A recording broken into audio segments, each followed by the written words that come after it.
Kem Pugh was born in Vernon, BC in 1949. He's a youngster and started collecting stamps at the early age of 8. He became seriously interested in collecting forgeries when he examined his collection of pre-1920 Turkish stamps with a copy of the Bilik book and found that 95% of what he thought was a genuine reference collection was forged. He now collected Turkish forgeries. I will point out that this is a condensed version of Ken's biography, and you'll see the complete biography in the newsletter. His interest in British North American forgeries came from acquiring a set of 6-cent specimen overprint forgeries of Nova Scotia and some Spiro forgeries of British Columbia. He found that reference material on BNA forgeries was scarce. Being a professional photographer producing quality photographs that showed in large detail that he wanted was not a problem. The first drafts of his BNA reference manual was purely for his own personal use. But as he shared it with friends, they had similar interests and he was prepared to publish it. The author has received assistance from leading collectors and dealers of BNA forgeries, the most notable being Cyril Harmer, now deceased. He loaned the entire Harmer BNA forgery collection to be photographed and documented, and with dozens of other collections, the huge information database became the backbone of the BNA reference project. Ken has expanded into other areas, Argentina, Uruguay, Serbia, and the Belgian Congo. Now, something he doesn't mention in his bio, if you follow some of Ken's Facebook postings, he does some amazing photography of wildlife. I've seen some great bear images posted by Ken. Ken encourages anyone who's got information to contact him. Now I'll give a plug for Ken. As we all know, he's got a lot of books that he's put together on BNA forgeries and counterfeits, etc. So if you're interested in acquiring a book, contact Bill Longley. He's now picking up distribution. So without any further ado, I will introduce Kem Pugh. He's sitting down there smiling, and he's going to talk to us about a forger I've never heard of, which I'll let him introduce. Take it away, Ken. Okay, well, thanks again for inviting me. I'd like to mention that if you have any questions, don't hesitate to say these questions during the course of the presentation. You don't have to wait till the end because sometimes we forget what we were going to ask. And so this is a rather casual talk. I first presented a lot of this at BNAPS in Calgary. It's the first time that I know of where Patroni, the forger in question, has been shown and discussed at an exhibit, and this is the first time I believe that he's been in a topic for a Zoom session. Forgeries are of interest for two main reasons. One is we don't want them. We want to make sure that the money we put out for what we think are genuine stamps are in fact genuine and not a reproduction made by somebody else. So that's why we have very good expertization committees, such as the Green. I do a fair amount myself, and there are others. So we use our study of forgeries to make sure that we have genuine. The other reason for interest in forgeries, though, is simply because they are the black sheep of the stamp world. And we're often interested in the stories of the forger, how they came to be, and this sort of thing. And this is more the focus of the Patroni forgeries. The Patroni forgeries that I'm going to be talking about tonight or today, wherever you are, they are not forgeries that will be easily fooling anyone. It's particularly if you have a basic knowledge of BNA, although that does happen, of course. But they are not well-made forgeries on the level of Sperati and Oniglia and others. So, I'm going to, share the screen, and if I can. Let's see.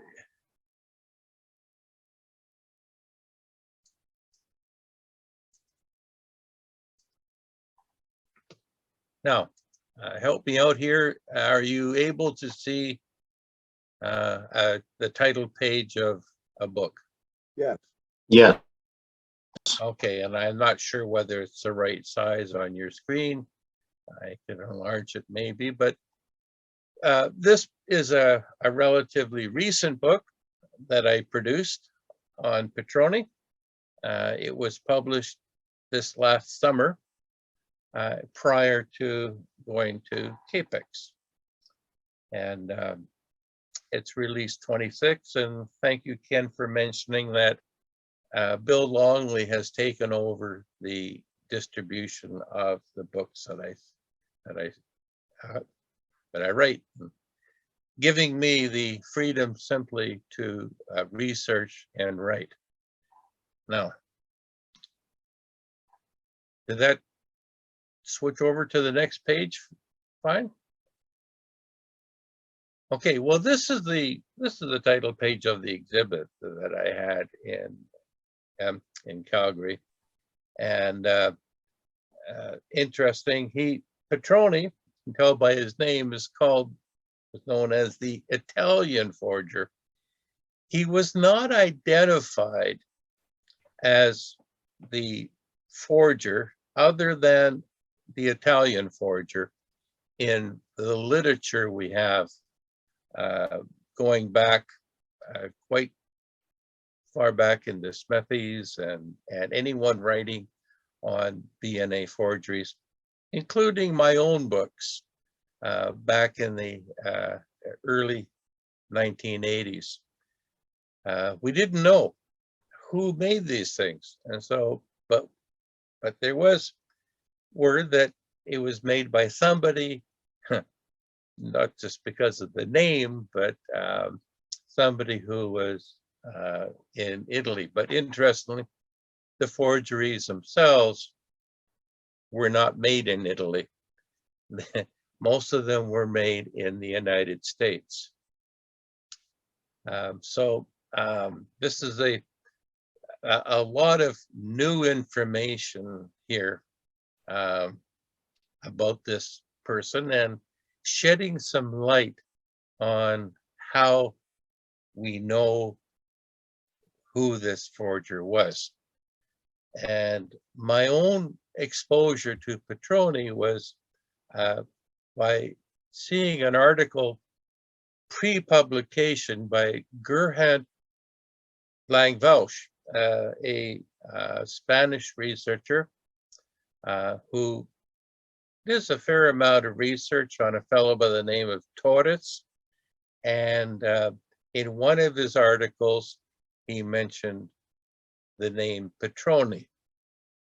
And he actually illustrated a number of stamps from other places in the world. And I recognized that many of the cancellations on these stamps from other places, I recognize as having been the same, or recognized as being the same cancellations on stamps from British North America. And that's how we often link who made what, is by the, not so much by the stamp itself, although there are similar styles and signatures and so on, but by the cancellations are often key. So all of the cancellations you see here have appeared on other stamps around the world. But I was able to link them to the forgeries I had in my own reference collection for New Brunswick, Newfoundland, Nova Scotia, and PEI.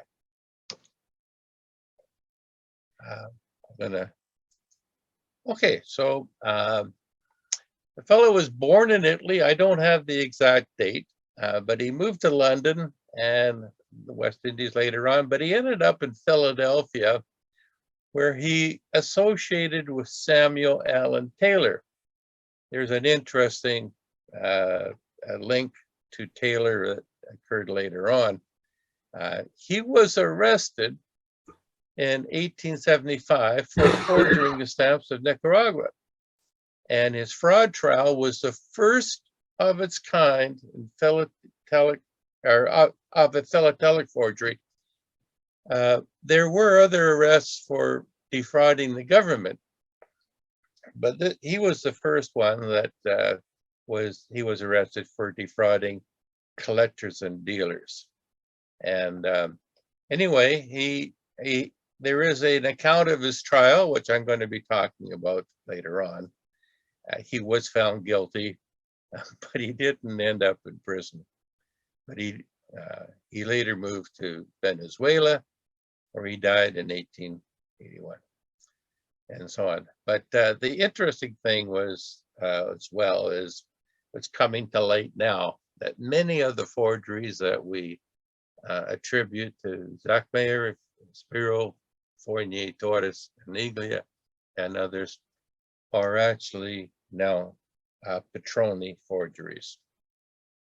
And so that's where the fun part of research is, when you can identify these. And so it was, as I mentioned before, it's primarily based on cancels that repeat themselves on the BNA forgeries. And here's some samples of other countries where these cancels you will find on these BNA forgeries. And the one that I immediately recognized was the one on the right, a French town cancel with a numeral and then a series of dots around it. Patroni used that cancel a lot, although he never, to my knowledge, forged any French stamps, but he did use a lot of French cancellations. And I'm not sure the exact reason for that. He did have an associate, or somebody who sold his forgeries in Paris as well. So there is a strong French connection. But that's the key. Cancellations.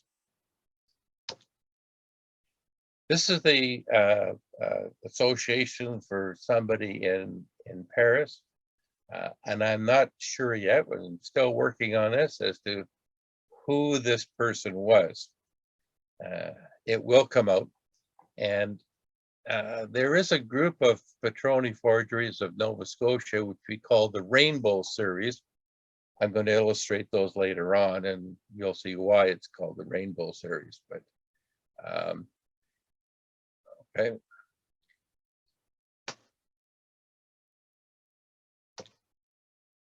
So I'm going to take you through the various BNA forgeries that we know he is responsible for. I believe these are all of the known BNA forgeries, but there's there's always a possibility there's someone that I haven't seen yet. So there is 3 pence New Brunswick. And if you know New Brunswick staff, you know that this is a rather ridiculous or a rather poor forgery. The crown is, everything in the center is facing the wrong direction. The ornaments and these flowers and parts of plants are all wrong.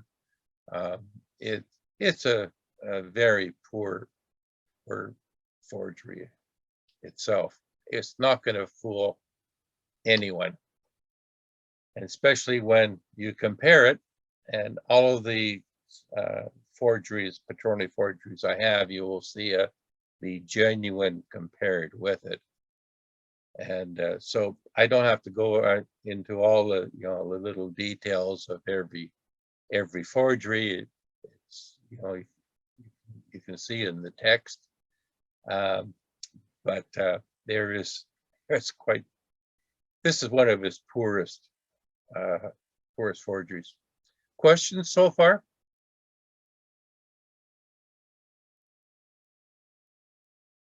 Okay. Well, these are some of the many cancellations that appear on this very poor forgery of New Brunswick.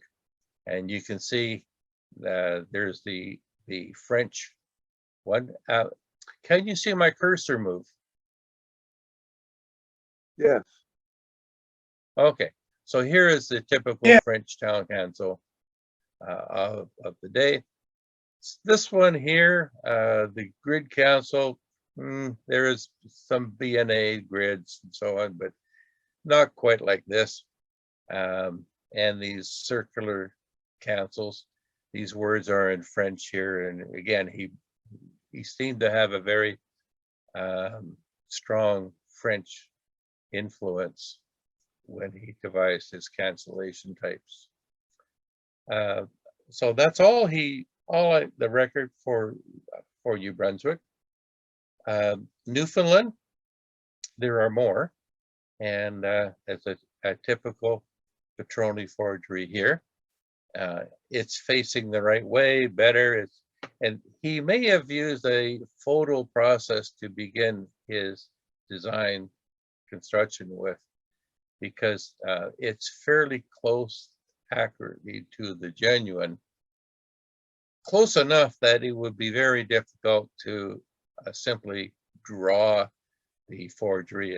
It seems that because there are so many parts of the forgery that are similar to the genuine, I suspect he used a photographic process for part of it. So creating a much better forgery. At least the crown and the center parts are facing the right direction. That's always good. And so, the giveaway there would be the size of the value boxes, wouldn't it? oh yes, they're and in fact the value boxes, the 1 and later on I believe the 5, that's one of the things that you can tell it's a Patroni forgery. Then so I go into the detail of those, but often he would reproduce one value and simply change the value for the next forgery. So and quite often you can tell which one was made first and then which ones followed. An interesting one for 3 pence. This is a little scarcer compared to the 1 pence, but there's again the genuine up top and the Patroni forgery in the bottom. And there are lots of differences as well, but a sample of Patroni cancellations. That PF, again, is a very common one used in France. And there is the 5, and there's different shapes of the 5 in his forgeries. But the center part is very similar to the 1 pence.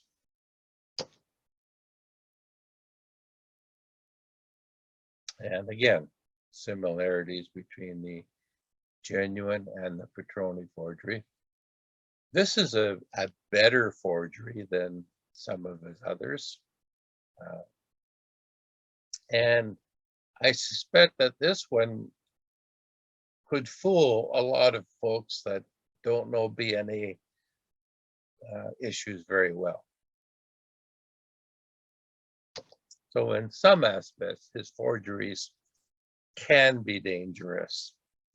But a sample of cancellations, and you'll notice the similar cancellations that he is using on different issues.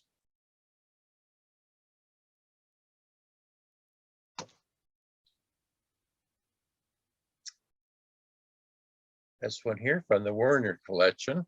Some of you will know him from a dealer in Montreal area at one time, moved to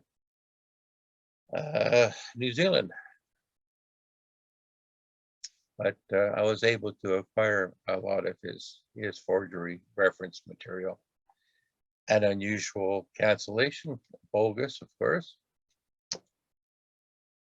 And here's another one with that typical French cancellation. Color is very off, and compared to the the beautiful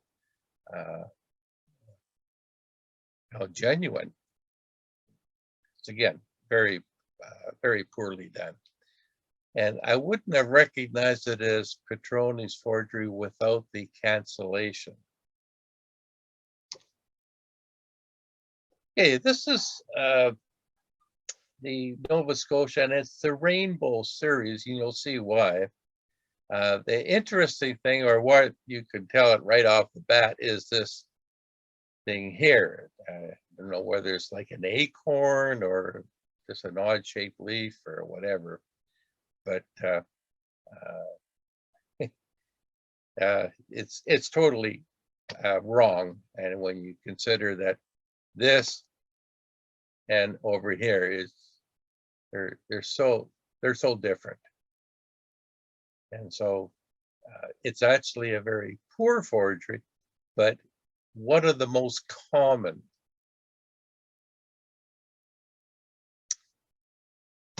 And this is why we call it the Rainbow series, because virtually every color in the rainbow was used.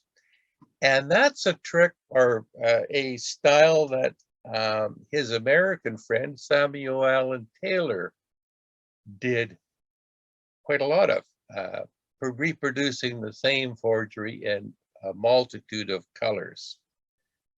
So we have 9 different printings at least here, very similar to what Taylor was doing with US locals.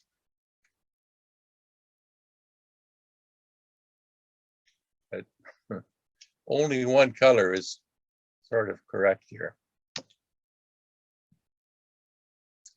And the 6 pence, there's that characteristic acorn or whatever it is down there. And again, compared to the engraved genuine, that's it just doesn't hold up, but still an interesting forgery. And again, in part of the Rainbow series, I suspect that the 6 pence and the 3 pence and the shilling value were printed together on the same sheet. I don't have a lot of multiples of Patroni. There are some, and they're quite scarce. His 1 shilling, again, and I use a proof, but you can see that where the proof has the numerals 12, his are easy to spot because he just used one. And again, that acorn thing. And again, the rainbow colors.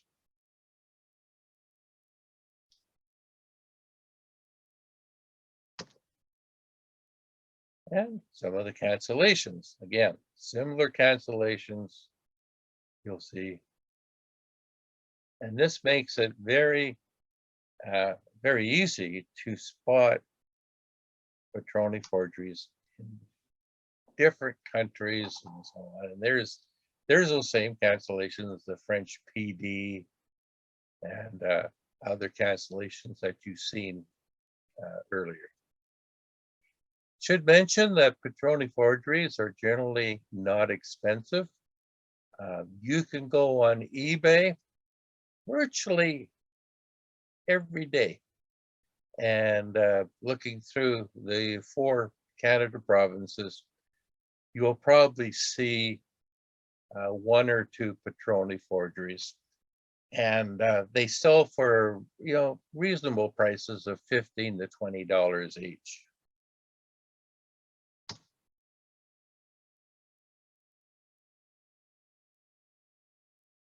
Some more of those French cancellations. An interesting one here, he did the cents values of Nova Scotia compared to the beautiful artwork of the genuine. It just doesn't measure up.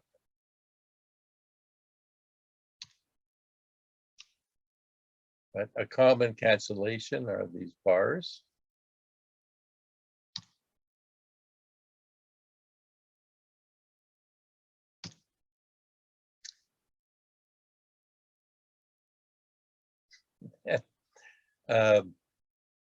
Her lips or something else. It's quite the pucker.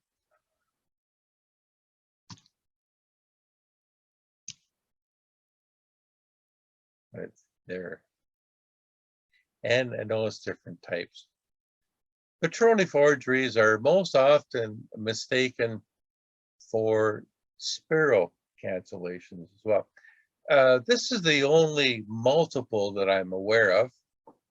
There may be others. And another type of cancellation that he seems to favor are these numerals here, 112. And I'm not sure what that stands for, whether it's a post office in France or not sure yet. This is the only PEI forgery that I'm aware of, and it's not too bad when you compare it with the genuine. But there again are those same bogus cancellations. Now, our question so far?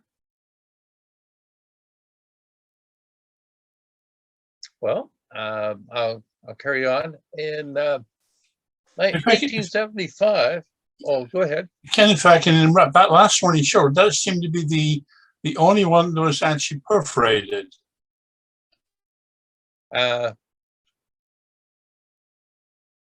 Yeah. And I'm not sure whether he did the perforations himself or whatever, but all of the ones I have of the PEI, they are perforated. So it rules out the possibility that somebody had some imperfs and decided to do it on their own. So I think they were with his knowledge and collaboration. It's Ken Snelson here, Ken. Yep. I noticed that you've mentioned that quite a number of the cancellations appear to be typically French cancellations, and I'm not sufficiently aware of the postal history of Atlantic Canada. But is it reasonable to expect French cancellations on New Brunswick and Nova Scotia stamps of that period? I would think it was Oh, highly unreasonable. oh yeah. Well, the interesting thing, whether it's Spiro or Torres or Patroni, they had no regard for putting the cancellations of typical of one country in any of the various countries that they were forging. No regard. So that was a very common thing. So you would find a typical New South Wales cancel used on 40 or 50 different countries, the same cancel. So yes, that's one.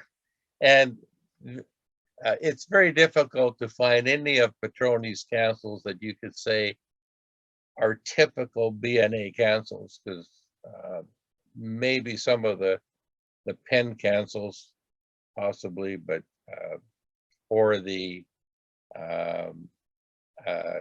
grid cancels possibly, but most of the Patroni cancels are completely bogus. Okay, well, it was a philatelic first, and the judge is Cadwallader of the United States District Supreme Court in Philadelphia actually convicted Patroni of obtaining money under false pretenses by selling counterfeit stamps, or it should be forged stamps, to collectors. It established a legal precedent, the first of its kind in the world. So for that reason, Patroni is a very interesting person to collect. And he was convicted of selling the imitations of postage stamps under a variety of aliases, and they're listed here. But not convicted of counterfeiting to defraud the government, and that had been done before, so he wasn't the first. But anyway, J.W. Scott of Scott Catalogs was a witness who testified the stamps seized were in fact counterfeits, and appearing on his behalf as a character witness was Samuel Allen Taylor.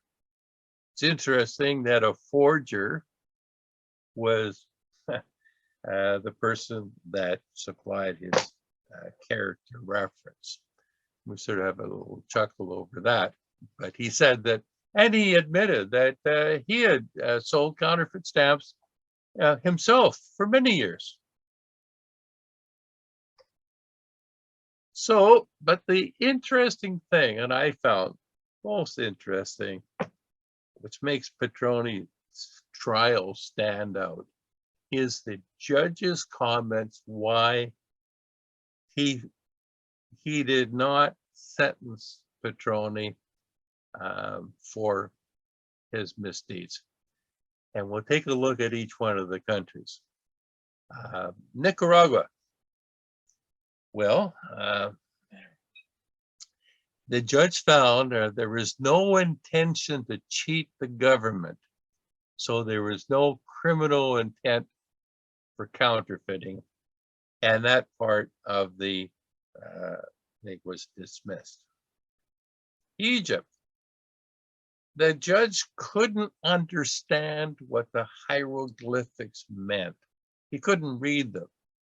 So he could not distinguish whether these were false or true. Case dismissed for that. Angola. The judge didn't know where Angola was, and that both the place and its stamps must be proved to exist before he could allow it in the court record. Hearsay evidence and books were inadmissible in a criminal court. Can you imagine? British Guiana, the governments and colonies were not recognizable in his court. He knew of no such governments. They're being part of England only. And he dismissed it. St. Thomas and Prince, the same ruling for British Guiana. That's amazing. and it gives you an idea. We complain about sometimes judicial rulings. Well, we've got nothing to complain about when we compare of what happened in this court. Because, you know, the judge can't read the language, so the case dismissed. But he did get a 2-year sentence for defrauding collectors on the basis of other factors, but he was never imprisoned for it. So short presentation, but it's the sort of thing that a lot of us are actively researching. Who made these forgeries? I have another book by Wolfgang Mason, which I received about a month ago, on the forgeries of Spiro. There are some inaccuracies in the book, and I'm working it out with Wolfgang. But let's say this is part of the hobby of finding out not just that these are forgeries, but who made them. So Ken, I've been asked to unintroduce you. So I get to give the closing comments. And this was set up way back before 7. So please excuse me for barging in. You're a great raconteur, and I've known of you since the early 1980s. I have some of your earliest books. I was very pleased to meet you for probably the first time at CAPEX, probably also at BNAPEX. I know you have a wealth of stories that you could continue to share. It's great. It's absolutely great that someone has taken the time to research this to the level and extent that you and your coterie have. So on behalf of PHSSC, thank you once again. It was very interesting, and as you say, this is emerging research, and it's still more of it's forthcoming. Thank you. Well, Ken, here's the certificate. I hope you can see it. I think I brought it up. You'll be receiving in the mail along with your PSSC pin. Seems how you've fulfilled your obligation to the society. Thank you very much. It was a very interesting presentation.